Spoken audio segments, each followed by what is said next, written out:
HollywoodLife spoke exclusively with transgender rights activist Nicole Maines, who raved over the latest Superior Court ruling protecting LGBTQ employees.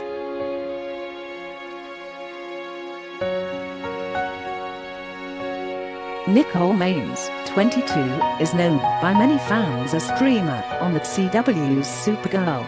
But the 22-year-old 2020 GLAAD Award nominee is also an avid transgender rights activist who has achieved much more than the coveted title of TV's first transgender superhero.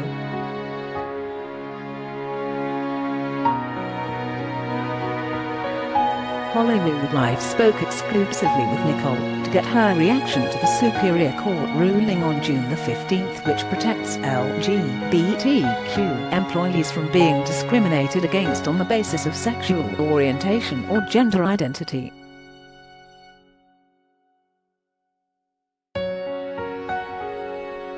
"I mean, finally some good news," Nicole exclaimed. "And it's so good to have the majority of the Supreme Court rule the vote," she noted of the landmark ruling, which was decided by a vote of 6-3.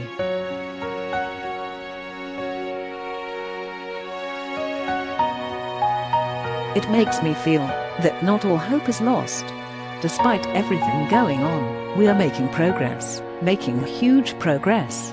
The court ruled that the Title VII of the Civil Rights Act of 1964, which makes it illegal for employers to discriminate because of a person's sex, among other factors, also covers an individual's sexual orientation and transgender status.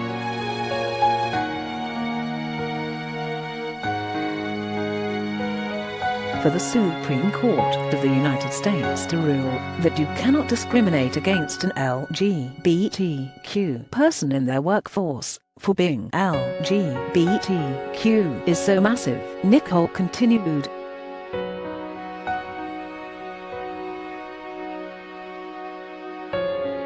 "I'm hoping moving forward that will set where the bar is for other forms of discrimination."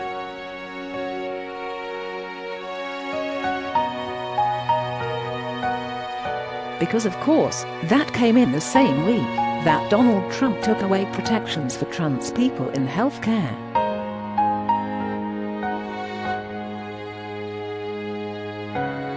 So, I'm hoping that moving forward legal systems will recognize that since you can't discriminate against them in their workforce, then why should you be able to discriminate against them when it comes to healthcare? So, I'm hoping that sets the bar a little bit higher.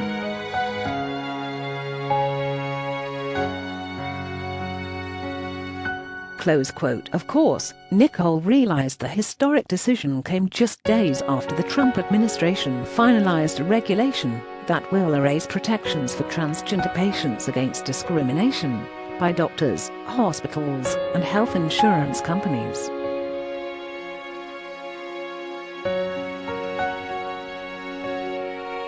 "It's just an emotional rollercoaster for folks lately," she said.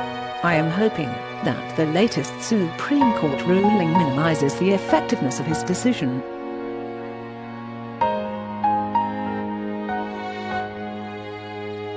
"I mean, the fact that we have to have this conversation and the fact that we have to say, no, you should not deny a person health care because they're trans.